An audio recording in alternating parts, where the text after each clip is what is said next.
இது நான் வரைந்த நல்லூர் கந்தசுவாமி கோயில் ஓவியம். இந்த ஓவியத்தை நான் எப்படி சுலபமாக வரைந்தேன் என்பதை வரிசைப்படுத்தி சொல்லப் போகிறேன். 12 அங்குல அகலமும் 16 அங்குல நீளமும் உள்ள இந்த பெரிய படத்தை வைத்துத்தான் நான் எனது ஓவியத்தை வரைந்துள்ளேன்.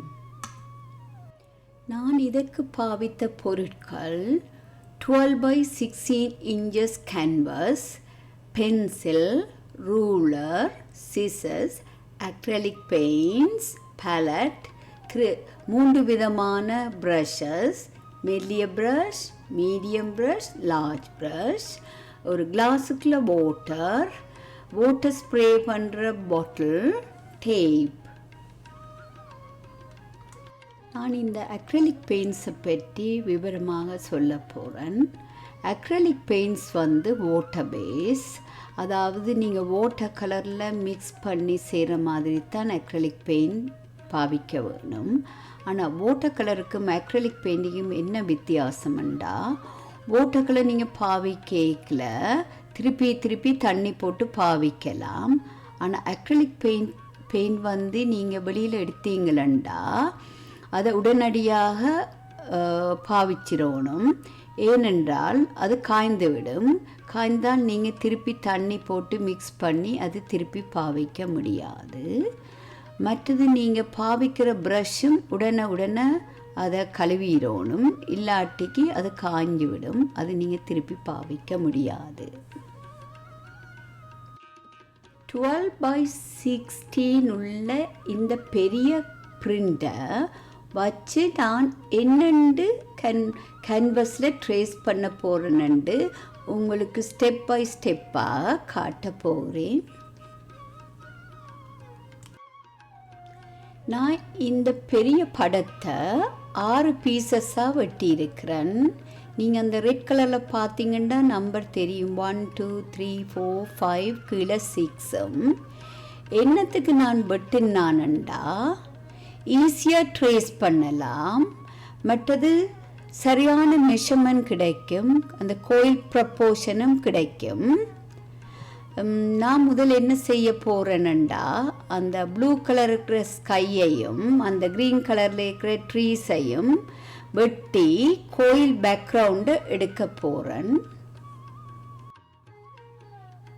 இப்போ இந்த 6 பீசஸையும் நம்பரின்படி வரிசையாக கேன்வஸுக்கு மேலே நான் வைக்க போகிறேன். பார்த்தீங்களா, அதில் ஒரு கருப்பு சைவமாக்கிருக்குத்தானே.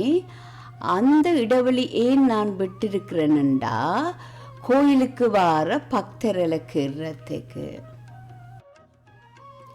இப்போ நான் அப்படியே வச்சு பென்சிலால் கோயில் அவுட்லைனை ட்ரேஸ் பண்ண போகிறேன்.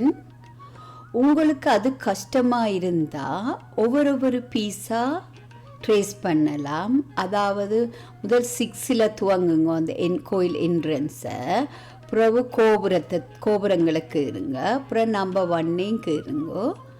உங்களுக்கு எப்படி வசதியோ அதுக்கேற்ற மாதிரி நீங்கள் கீறலாம். கோயில் அவுட்லைன் கீறி முடிந்தவுடனே நான் என்ன செய்ய போகிறேன்னா இந்த 6 பீசஸையும் எடுத்து, அதாவது இந்த கேன்வஸில் இருந்து எடுத்து கவனமாக வச்சிருக்க போகிறேன். அந்த ஒவ்வொரு துண்டையும் பாவிச்சுத்தான் நான் இந்த பெயிண்டிங்கை தொடர்ந்து செய்ய போகிறேன். இப்போ பார்த்தீங்களா இவ்வளோ கிளியராக கோயில் அவுட்லைன் கீறி இருக்கிறேன். அடுத்தது கோயில் வாசல் அவுட்லைனை கீற போகிறேன். நான் முதல் கோயில் படத்தை 6 பீசஸாக வெட்டினம் தானே, அதிலிருந்து 2 பீசஸை எடுத்திருக்கிறேன். அதாவது நம்பர் 1ம் 6ம், அந்த 6ல் இருக்கிற கோயில் என்ட்ரன்ஸும் நம்பர் 1ல் இருக்கிற என்ட்ரன்ஸும் பாருங்க, இந்த எல்லோ அரோமா காட்டியிருக்கிறேன் தானே, அதை நான் வெட்டி எடுக்க போகிறேன். வெட்டின பிறகு அந்த ஒன் ஏரியாவும் 6 ஏரியாவும் இப்படி தெரியும். அந்த 2 வெட்டின பீசஸையும் கேன்வஸுக்கு மேலே வச்சு அந்த 2 என்ட்ரன்ஸையும் கீற போகிறேன்.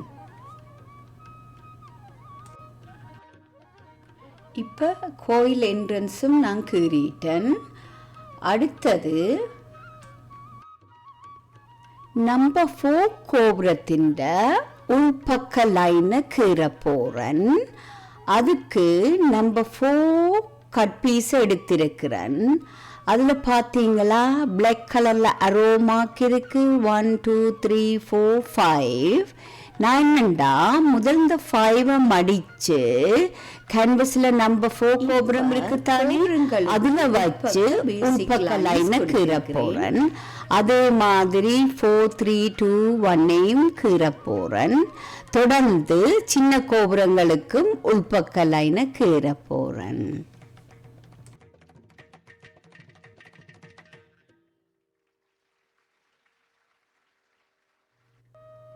இப்போ நம்பர் 1 கட் பீஸ் எடுத்து அதில் தெரியுதானே ரெட் அண்ட் ஒயிட் லைன், அதையும் கீறி அந்த என்ட்ரன்ஸையும் கீறி அதுக்கு பிறகு ஓட கீறி அந்த டீட்டெயில்ஸையும் கொடுத்திருக்கிறேன். கேன்வஸில் எப்படி அக்ரிலிக் பெயிண்ட்ஸை பாவித்து பெயிண்ட் பண்ண போகிறேன் என்பதை ஸ்டெப் பை ஸ்டெப்பாக காட்ட போகிறேன். இந்த ஒயிட் கேன்வஸ் கொஞ்சம் கிரே கலர் மாதிரி தெரியுது. நான் நினைக்கிறேன் லைட்டிங் காணாதுண்டு. நான் முதலில் ஸ்கையை கீற போகிறேன். அதுக்கு முதல்ல இந்த கேன்வஸை ஈரத்தன்மையாக ஆக்க வேணும். அதுக்கு நான் வாட்டர் ஸ்ப்ரே பாட்டில் தான் பாவிச்சிருக்கிறேன். ஏனென்றால் நான் அக்ரிலிக் பெயிண்டை பாவிக்க அது வழுக்கி கொண்டு ஈஸியாக போகும். அதோட பெயிண்ட் காயறதுக்கும் நேரம் எடுக்கும்.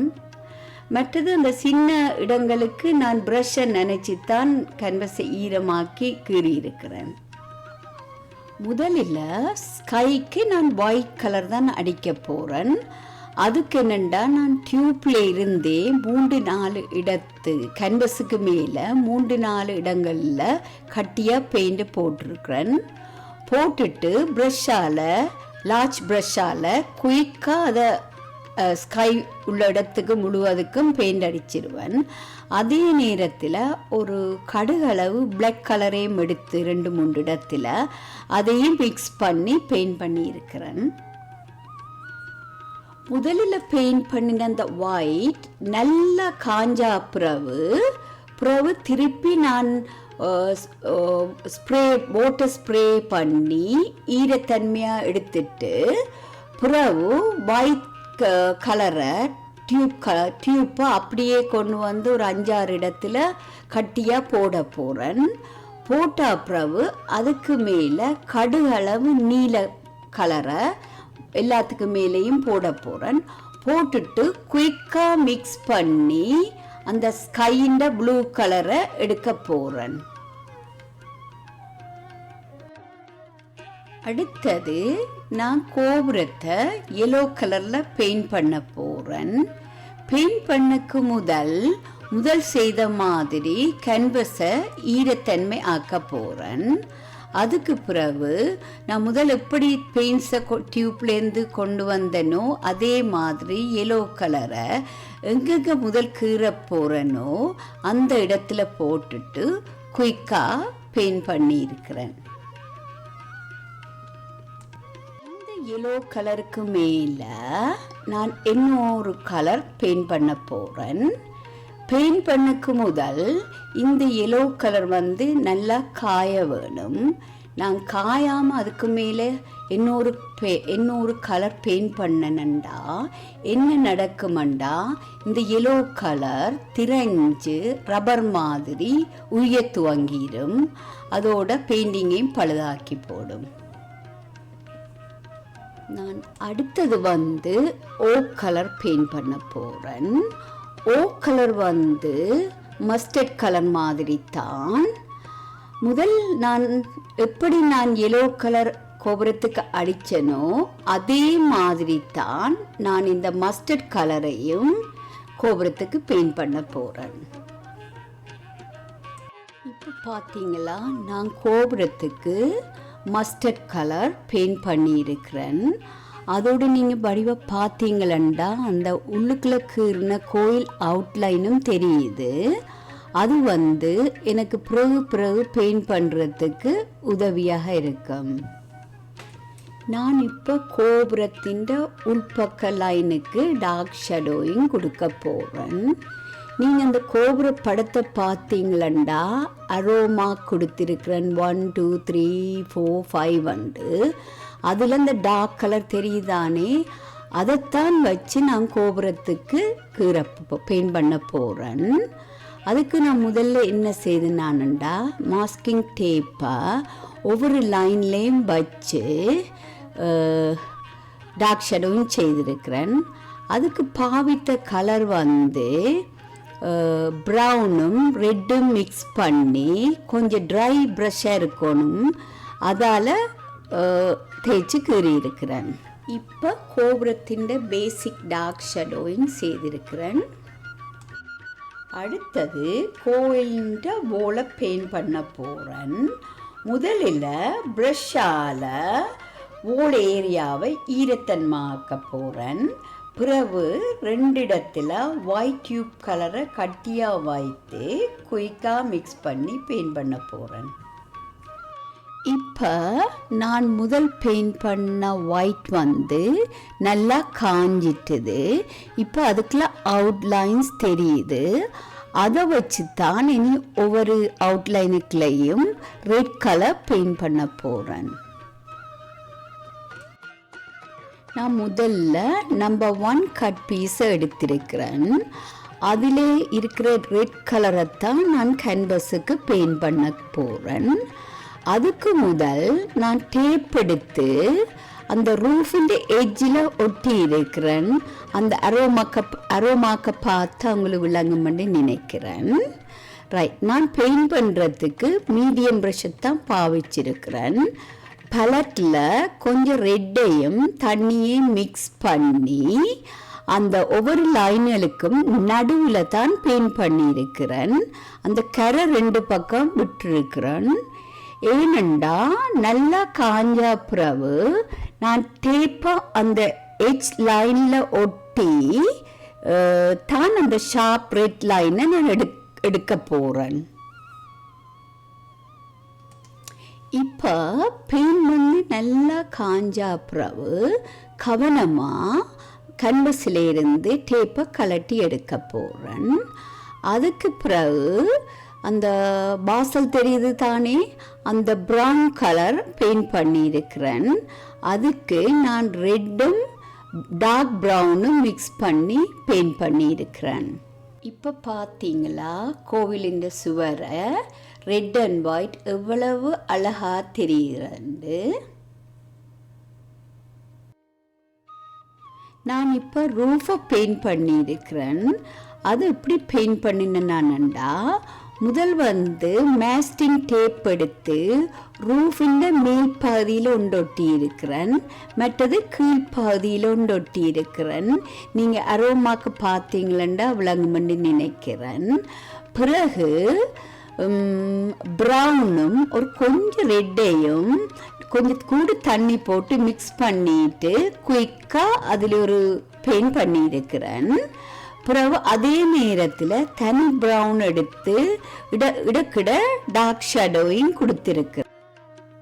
ரூஃப் பெயிண்ட் நல்லா காஞ்சா பிறகு நான் அந்த 2 டேப்பையும் இப்போ கலட்டிட்டேன். இனி நான் கோயிலிட வெளிவாசலை பெயிண்ட் பண்ண போகிறேன். அதுக்கு நான் முதல்ல கேன்வஸை ஈரமாக்க போகிறேன்.